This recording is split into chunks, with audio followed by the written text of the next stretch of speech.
જો આજથી આપણે સ્પોકન ઇંગ્લિશની શરૂઆત કરીએ છીએ. આમ નોર્મલી આપણો આ 60 દિવસનો કોર્સ છે, 60 ડેઝ છે, અને આજે ડે 1 થી આપણે શરૂઆત કરીશું. આમાં પ્લાનિંગ એવો છે કે આના જે વિડીયોઝ છે એ તમારા રેગ્યુલર રવિવારે, મંગળવારે અને ગુરુવારે એ આપણા યુટ્યુબ પર અપલોડ થયા કરશે. એની અંદર તમારે આજે સન્ડે, આજે જે તમે અહીંયા શીખો છો, વિડીયો કાં તો ઘરે જઈને જુઓ છો, તો એની ફરીથી પ્રેક્ટિસ માટે તમને વચ્ચે એક દિવસ મળે. એ રીતે કરી અને આપણે એને કન્ટિન્યુ રાખીશું. એટલે જે પણ કોઈ આપણા વિડીયોઝ છે એ વિડીયોઝને એક દિવસ જોઈએ છીએ, ફરીથી બીજા દિવસે એનું વન ટાઈપ ઓફ રિવિઝન કહેવાય એ આપણે કરતા રહેવાનું. અને સ્પોકન ઇંગ્લિશ, જો પહેલામાં પેલું ઇંગ્લિશ છે ને બહુ જ સહેલું છે, અને એમાં પણ રાઇટિંગ કરતા, લખવા કરતા બોલવું વધારે સહેલું છે. ઘણા કેવું કેવી રીતે બને? જો આપણો જે આ કોર્સ છે ને એ ગુજરાતી મીડિયમના વિદ્યાર્થીઓ માટે સ્પેશિયલી ડિઝાઇન આપણે કરીએ છીએ, જેમાં 8th, 9th, 10th, 11th, 12th ત્યાં સુધીના બધા જ સ્ટુડન્ટ્સ આમાં કવરેજમાં આવી જાય. તો અને જે સ્ટુડન્ટ્સ આગળ બીકોમ, બીએસસી કે જે પણ કંઈ આગળ બેચલર ડિગ્રી કરવાના હોય, તો ગુજરાતી મીડિયમમાંથી સીધું તમે કોલેજમાં ઇંગ્લિશ મીડિયમમાં જાઓ તો એમાં તમને થોડુંક લેંગ્વેજનો ડિફરન્સ આવે. તો એવા સમયે આપણે આવા કોર્સ કર્યા હોય, શીખ્યા હોઈએ તો આપણને ઇઝી પડશે આગળ ભણવાનું. હા, આગળની વાત કે ઇંગ્લિશ જે છે ને એ લખવા કરતા બોલવું સહેલું છે અને ઇઝીલી તમને આવડી જશે. શું કામ સહેલું છે? તમે કોઈ પેરેગ્રાફ લખવા બેસો ને, હે ને, તમને સ્પેલિંગ પણ યાદ હોવા જોઈએ ને. રાઈટ, WRITE, રાઈટ, સ્પેલિંગ યાદ રાખવું પડે. આપણે બોલીએ છીએ, વાતો કરીએ તો એની અંદર રાઈટ એવું બોલી દઈએ એટલે કામ પતી ગયું. એમાં સ્પેલિંગ યાદ રાખવાની જરૂરિયાત હોય નહીં. પણ આપણે અત્યારે શું કરીશું હવેથી કે ભલે સ્પેલિંગ યાદ હોય કે ન હોય, બોલવા માટે એના પ્રોનાઉન્સિએશનની જરૂરિયાત પડતી હોય, જે ઉચ્ચાર છે કે એને બોલાય શું, હે ને, એ ઉચ્ચાર આપણને આવડવો જરૂરી છે. પણ સાથે સાથે જો પોસિબલ હોય તો તમે સ્પેલિંગને કમ્પલસરી મોઢે કરી જ લેજો. એનો ફાયદો એવો થશે કે તમને રાઇટિંગમાં પણ તમને ઇઝી રહેશે. પણ રીડિંગ અને રાઇટિંગ હોય એ બેવમાં એની જરૂરિયાત રહેતી હોય છે. હવે શરૂઆત આપણે કરીએ તો ઇંગ્લિશ સ્પીકિંગ શું હોય? માનો કે આપણે ઇંગ્લિશ, દરેકને એવી ઈચ્છા કે બહુ મને સરસ ઇંગ્લિશ બોલતા આવડી જાય, ફટાફટ હું બોલી શકું, સમજી શકું. તમે જો ખરેખર વિચાર કરો ને તો ઇંગ્લિશ જે ભાષા છે, જેવી રીતે આપણી ગુજરાતી ભાષા છે, સૌથી પહેલા તમે ઇંગ્લિશમાં શું કર્યું? શરૂઆત તમે બોલતા શીખ્યા કે લખતા વાંચતા શીખ્યા?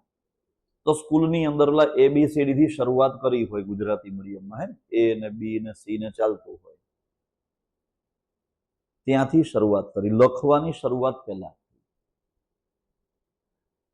તમે ગુજરાતી ફેમિલીમાં તમારો જન્મ થયો હોય, તમે ગુજરાતી કુટુંબમાં તમે જન્મ્યા છો, તો એમાં શું તમે જન્મ્યા ને ત્યારથી મોટા થયા ત્યાં સુધીમાં સૌથી પહેલા તમે શું કર્યું? સૌથી પહેલા તમે શું કર્યું? ગુજરાતી તમે બોલતા શીખ્યા કે લખતા શીખ્યા હતા? નાનું બાળક જન્મે, માનો કે ગુજરાતી કુટુંબમાં જન્મ થયો છે તો ઘરમાં બધા ગુજરાતીમાં બોલતા હશે ને, વાતો કરતા હશે ને? કે નાનું બાળક હોય વર્ષ, 1.5 વર્ષનું, ડાયરેક્ટ પેન હાથમાં આપી દે એટલે તું લખવાનું ચાલુ કરી દે? નહીં. આપણે બોલતા શીખ્યા. પહેલા ઇંગ્લિશમાં જ ખાલી ઊંધું કામ કર્યું છે, પેલા લખતા શીખવાનું ચાલુ કર્યું, હે ને. મારે મરાઠી શીખવું હોય, હું મહારાષ્ટ્રમાં જઈને 4-6 મહિના રહું એટલે લગભગ મને આપણું ઈકડે તીકડે આપણે બધું આવું આવડી જાય, હે ને. મદ્રાસમાં જઈએ તો ત્યાંની આપણી લેંગ્વેજ આપણને આવડી જાય. કેમ? રોજે જે વસ્તુ આપણે સાંભળીએ છીએ તો એ જ વસ્તુ આપણે બોલી શકીએ છીએ. જે આપણે સાંભળીએ એ આપણે બોલીએ છીએ. તો એનો મિનિંગ એવો છે કે ઇંગ્લિશને શીખવા માટે શું આપણે ઇંગ્લેન્ડ જવાનું, ગુજરાતી માટે ગુજરાતમાં રહેવાનું, મદ્રાસી માટે મદ્રાસમાં જવાનું, હે ને, મરાઠી માટે મહારાષ્ટ્રમાં જવાનું, તો શું ઇંગ્લિશ માટે ઇંગ્લેન્ડમાં જવાનું? જે આપણા માટે પોસિબલ નથી. તો આપણે એનો માહોલ તો ક્રિએટ કરી શકીએ ને, એનો માહોલ તો ક્રિએટ કરી શકીએ ને. શરૂઆતમાં એવું બને છે કે આપણી ભૂલો થાય, બોલવા કહેવા માંગતા હોઈએ કંઈક અને બોલી નાખીએ બીજું કંઈક. ચિંતા નહીં કરવાની. નાના બાળકો હોય ને જ્યારે બોલતા શીખે ને તૂટ્યું ફૂટ્યું શીખ્યા બોલ્યા કરતા હોય, સામેવાળા સમજી જાય, બહુ મજા આવે એને પણ. તો આપણે પણ એ જ વસ્તુ છે. ભલે આપણી ભૂલો પડતી પણ શરૂઆત તો કરવી જ જોઈએ. ડર્યા વગર શરૂઆત કરવાની. એમાં ડરવાની જરૂરિયાત નથી કે હું બોલીશ તો લોકોને કેવું લાગશે, મારું સાચું હશે ખોટું હશે, પરવા કરવાની કોઈ જરૂરિયાત જ નથી. એકવાર શરૂઆત કરી દેવાની. તમે રોજના તમારા શબ્દો, ડેલી રૂટીનના તમારા જે શબ્દો છે, તો ચોપડી શબ્દો ન બોલો ને બુક બોલો તો કઈ વાંધો છે? બોલી શકાય ને, હે ને? આપણે રોજે રોજે એક નક્કી કરી દેવાનું કે મારે આજે સવારથી કરીને સાંજ સુધીમાં મારે એવા 4-5 શબ્દો એવા લેવાના છે કે જેને હું ઇંગ્લિશમાં વર્ડમાં યુઝ કરી શકું. ઇંગ્લિશમાં વાક્ય ભલે તમારું ગુજરાતીમાં હોય કે મને પેલી ચોપડી આપ, એની જગ્યાએ મને પેલી બુક આપજે. એક શબ્દ આપણી ડિરેક્ટરીમાં એડ થઈ ગયો, હે ને? એમ એડ કરતા જઈએ આપણે. આપણી જે વોકેબ્યુલરી, તમારું જે શબ્દ ભંડોળ જેટલું વધારે પાવરફુલ હશે ને એટલું તમને ઈઝી લાગશે. એટલે વોકેબ્યુલરી આપણા દિમાગમાં, આ ડેટા આપણો મગજમાં અહીંયા સેવ થાય છે. એની અંદર આ બધાની જરૂરિયાત છે. પછી એને કેવી રીતે ગોઠવવાના વાક્યમાં, કેવી રીતે બોલવાનું. અને બોલવું ઇંગ્લિશમાં બહુ સહેલું છે, વાક્ય બનાવવા પણ સહેલા છે, કંઈ અઘરું નથી. આમ તો જરૂરિયાત શેની હોય સેન્ટેન્સ બનાવવા માટે? જો ગ્રામેટિકલ આપણે નથી વિચાર કરતા, પણ જો વિચારીએ તો બે જ વસ્તુ જોઈએ. એક જોઈએ એમાં નાઉન અને એક જોઈએ એમાં વર્બ. બે વસ્તુ હોય એટલે વાક્ય બની ગયું, હે ને? તમે અથવા એને કર્તા અને ક્રિયાપદ, તમે એવા શબ્દો વાપરો છો. હવે કર્તા, ક્રિયાપદ, કર્મ, આ બધી વસ્તુઓ ગ્રામરમાં આવે. આપણી રિક્વાયરમેન્ટ છે ઇંગ્લિશ સ્પીકિંગ માટે. એમાં આપણે બને એટલો ગ્રામરનો પાર્ટ જરૂરિયાત પૂરતો જ લઈશું, જરૂર પૂરતું જ. બાકી આપણે એની પ્રેક્ટિસ કરવાની જરૂરિયાત હોય છે અને બહુ જ ઇઝીલી આપણને આવડી છે. ઓકે, વર્બ્સ ખબર છે કોને કહેવાય? વર્બ, નાઉન છે, વર્બ છે, VERB. જુઓ,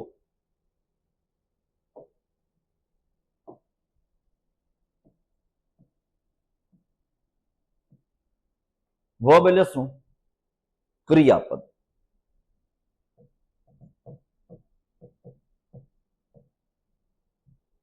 જે ક્રિયાપદ છે, આ ક્રિયાપદ એ શેના માટે વપરાય? એ શું સૂચન કરે છે?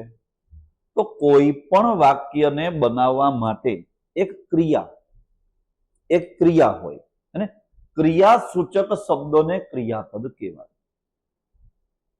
દોડવું, રમવું, લખવું, વાંચવું, આ બધી ક્રિયાઓ છે.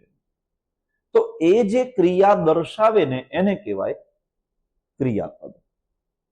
રાઈટ? એને શું કહેવાય? ક્રિયાપદ કહેવાય. હવે આપણે એવા કેટલાક શબ્દો હમણાં જોઈએ. જો આ જઈ રહ્યા છે, હે ને? એટલે ક્રિયાપદ છે ગો.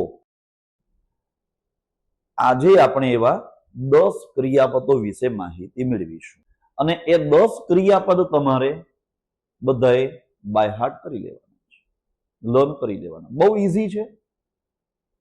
શરૂઆતમાં તો એવું પણ બનશે કે તમને ક્રિયાપદો ખબર જ હશે પણ છતાં પણ બોલતા નથી, હે ને?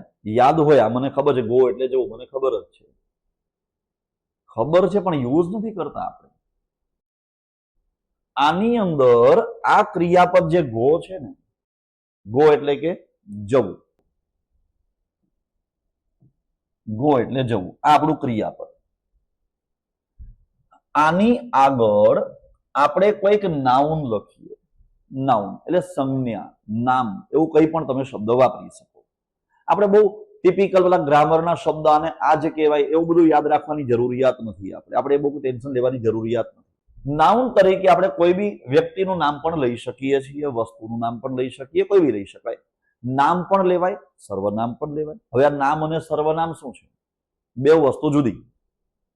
એક છે નામ, બીજું છે સર્વનામ. આ બે વસ્તુ છે.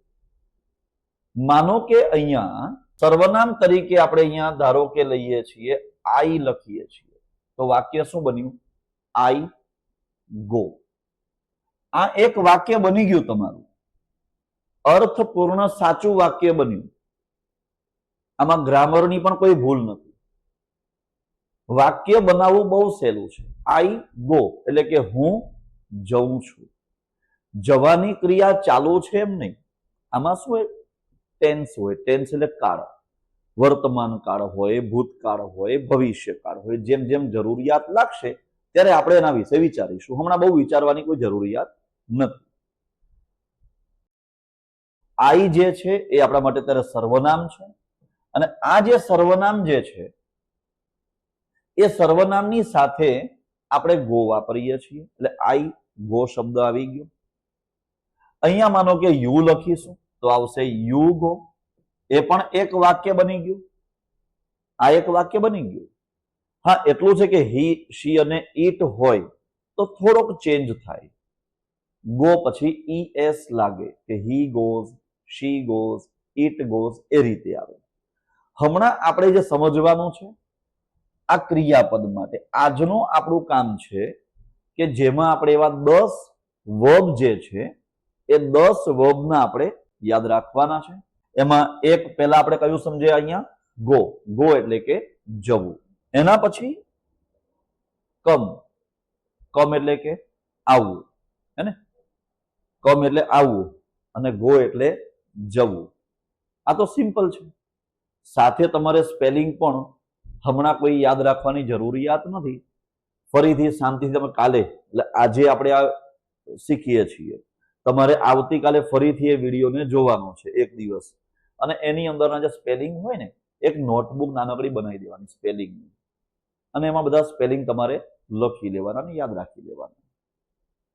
બોલવા માટે સ્પેલિંગની જરૂરિયાત નથી. હા, બોલવા માટે સ્પેલિંગની જરૂરિયાત નથી. એમાં તમારે ખાલી આનો ઉચ્ચાર જે અહીંયા કમ એટલે કે આવવું, તો આની જ ખાલી જરૂરિયાત છે. આની અંદર જે આપણે ઉચ્ચાર છે કમ, આની જ ખાલી જરૂરિયાત છે બોલવા માટે. ગો તો આ શબ્દ બોલી નાખ્યો, સ્પેલિંગની એમાં જરૂરિયાત ન હોય, બોલવામાં સ્પેલિંગ ન જોઈએ. પણ આપણે ડ્યુઅલ વર્ક કરીશું, બંને કામ કરીશું કે તમારા સ્પેલિંગ જો મોઢે થઈ જાય છે તો તમારે ભણવામાં તમને બહુ જ ઇઝી પડશે, રીડિંગ તમારું ફાસ્ટ થઈ જશે, બધા બેનિફિટ્સ છે એના. ચલો, કયા કયા બે શબ્દ થયા આપણા? ગો એટલે કે જવું અને કમ એટલે કે આવવું. એના પછી આપણે એક ક્રિયાપદ જોઈએ, વાતો કરવી. એ વાતો કરી રહ્યા, બે જણા કઈક વાતો કરી રહ્યા છે. દે આર ટોકિંગ, હે, વાતો કરી રહ્યા છે. એટલે રમવા માટે અહીંયા છે પ્લે. પ્લે એટલે કે રમવું. જો આ ક્રિકેટ મેચ રમી રહ્યા છે, અહીંયા લોકો ફૂટબોલ રમી રહ્યા છે. તમે વાક્યમાં તમે સાંભળ્યો હોય શબ્દ તો એક છે કેન, પછી એક વર્ડ છે શુડ. આ તમે સાંભળ્યું હશે. ન સાંભળ્યું હોય તો આજે સાંભળી લો. કેન ક્યારે વપરાય, શુડ ક્યારે વપરાય, જ્યારે આવશે ત્યારે શીખીશું. પણ અત્યારે ખાલી જનરલ આપણે શુડ એટલે કે જોઈએ. શુડ એટલે જોઈએ. આપણે એમ કહીએ કે મારે રમવું જોઈએ, તો આઈ શુડ પ્લે. આ રીતે વાક્ય બને. તમારે રમવું જોઈએ તો શું આવે? You should play. એટલે સર્વનામ થયા યુ. I U. આઈ એટલે હું અને યુ એટલે તું અથવા તો તમે, બંને માટે વપરાય. એક વચન અને બહુવચન બંનેમાં યુ જ આવે. કોઈ એક વ્યક્તિ હોય તો આપણે એને કહીએ કે તું ક્યાં જાય છે, તો યુ શબ્દ ત્યાં વપરાશે. અને ઘણા બધા વ્યક્તિઓ હોય, ઘણા બધા હોય, ત્યારે પણ આપણે તમે માટે યુ શબ્દ જ વાપરીએ છીએ. આઈ એટલે હું, યુ એટલે તું અથવા તો તમે. અને આપણા બે સિવાય જે બીજા કોઈક હોય ને એને શું કહેવાય? હી, શી, ઇટ. He, she, it. હી કોના માટે વપરાય? હી કોના માટે વપરાય? હા, બરાબર છે. બોયઝ હોય છે ને, તો જેન્ટ્સ માટે આપણે શું વાપરીએ છીએ? હી વાપરીએ. તે. હી એટલે કે તે. અને ગર્લ્સ માટે શી વપરાય. જે ગુજરાતીમાં શબ્દ હતો કે પુલ્લિંગ અને સ્ત્રીલિંગ છે ને, એ રીતે જે વર્ડ આવે છે તે રીતે. તો હી અને શી. અને ઈટ કોના માટે વપરાય? ઈટ કોના માટે વપરાય? કોઈ પણ નિર્જીવ વસ્તુ, આ બોલપેન છે તો નિર્જીવ છે, અથવા તો પ્રાણીઓ માટે, એનિમલ્સ માટે પણ ઈટ જ વપરાય. પછી એવું નહીં કે કૂતરા માટે હી ને કૂતરી માટે શી, હે ને, એવું ન હોય. એ ઈટ જ કહેવાય આપણા માટે. એટલે દરેકે દરેક માટે જે આપણે શબ્દ વાપરીએ છીએ, તો આઈ એટલે હું, યુ એટલે કે તું અથવા તો તમે, હી એટલે કે તે, શી એટલે કે તે, આપણે તે જ કહીશું. તમે ઘણી ગ્રામરમાં જોજો, બહુ જૂના જમાનાની ગ્રામર હોય ને, તેમાં હી માટે તે આપ્યું હશે અને શી માટે તેણી શબ્દ આપ્યો છે. તેણી. આપણે ક્યારે બોલવામાં ક્યારે એવું કહીએ છીએ કે તેણી અહીંયા આવીને તેણી ત્યાં ગઈ? નથી બોલતા, હે ને? તે જ શબ્દ વાપરીએ છીએ, એટલે આપણે એ રીતે જ વાપરીશું. હી એટલે પણ તે, શી એટલે પણ તે, ઈટ એટલે પણ તે. પણ ઈટ કોના માટે આવશે? નિર્જીવ અથવા તો પછી પ્રાણીઓમાં. હવે આનું બહુવચન પણ હોય. આઈ એટલે હું, તો આઈ નું બહુવચન શું થાય? એટલે હું એને બહુવચનમાં શું કહેવાય? અમે, હે ને? તો અમે ને શું કહેવાય ઇંગ્લિશમાં? વી. આઈ સિંગ્યુલર. સિંગ્યુલર એટલે એક વચન. આઈ સિંગ્યુલરમાં છે અને આઈ નું પ્લુરલ શું થાય છે? વી. વી એટલે કે અમે. યુ એક વચનમાં, યુ બહુવચનમાં, અને હી, શી, ઇટ એક વચનમાં, અને એ બધાનું જ બહુવચન શું થાય? ધે થાય. શું થાય? ધે. THEY, they. તો વાક્ય આપણે એવું બનાવી શકીએ ને કે આઈ શુડ પ્લે, મારે રમવું જોઈએ. વાક્ય બની ગયું. યુ શુડ પ્લે, તારે રમવું જોઈએ. હી શુડ પ્લે, તેણે રમવું જોઈએ. We should play, we should play, અમારે રમવું જોઈએ. They should play, they should play, તેઓએ રમવું જોઈએ. બરાબર છે. આ જ વાક્યમાં થોડુંક એડ કરીએ, થોડું એડ કરીએ કે મારે રમવું જોઈએ, તો આઈ શુડ પ્લે. પણ વાક્ય એવું હોય કે મારે ક્રિકેટ રમવું જોઈએ, તો વાક્ય શું આવે? I should play cricket. એટલે વાક્ય ઓટોમેટિક બનવાનું ચાલુ થઈ જશે. આપણે તમને ક્રિયાપદ આવડતા હશે ને, આ વર્બ્સ તમને આવડતા હશે ને, એટલે ઓટોમેટિક તમારા વાક્યો બનવાના ચાલુ થઈ જશે. જે વર્બ છે ને એની આગળ ખાલી તમારે એ ક્રિયા કરનાર વ્યક્તિ કોણ એને મૂકી દેવાનું.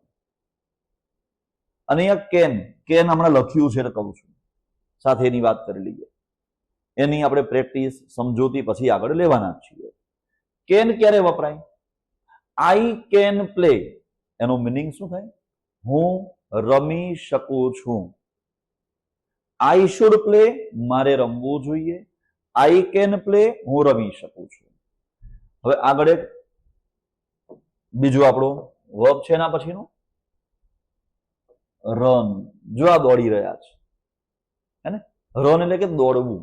રન એટલે દોડવું. તમે ક્રિયાપદને કયા સંદર્ભમાં વાપરો છો એ પ્રમાણે આવે. વર્તમાન કાળમાં વાપરો તો હમણાં દોડી રહ્યા છે, ભૂતકાળમાં વાપરો તો પેલા દોડી રહ્યા હતા, અને ભવિષ્યકાળ માટે વાપરો તો ભવિષ્યમાં દોડી રહ્યા હશે કે જે આવતું હોય. પણ ક્રિયાપદ તો રન જ આવશે. રન એટલે કે દોડવું. એના પછી રાઇટ, કંઈક લખતા હોઈએ આપણે, હે, રાઇટિંગ પ્રેક્ટિસ હોય. રાઇટ, રાઇટ એટલે કે લખવું. આપણા આગળના જે ક્રિયાપદો થયા ને, એક તો ગો હતું, ગો, કમ. ગો એટલે જવું, કમ એટલે આવવું, પ્લે એટલે રમવું, રાઇટ છે, રીડ છે. જો રીડ, રીડ એટલે વાંચવું. આપણે કોઈક વસ્તુ વાંચીએ, બુક્સ વાંચતા હોઈએ તો રીડિંગ બુક્સ, રીડ.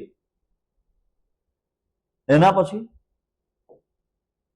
વોક, ચાલવું. આમ હું ચાલી રહ્યો છું, હમણાં ચાલુ છું હમણાં, એટલે વોક, હે ને? તો વોક એટલે કે ચાલવું. એના પછી ઈટ એટલે ખાવું, ઈટ એટલે ખાવું. અને લાસ્ટમાં અહીંયા ડ્રિંક એટલે કે પીવું, જે પાણી પીએ, દૂધ પીએ, હે ને?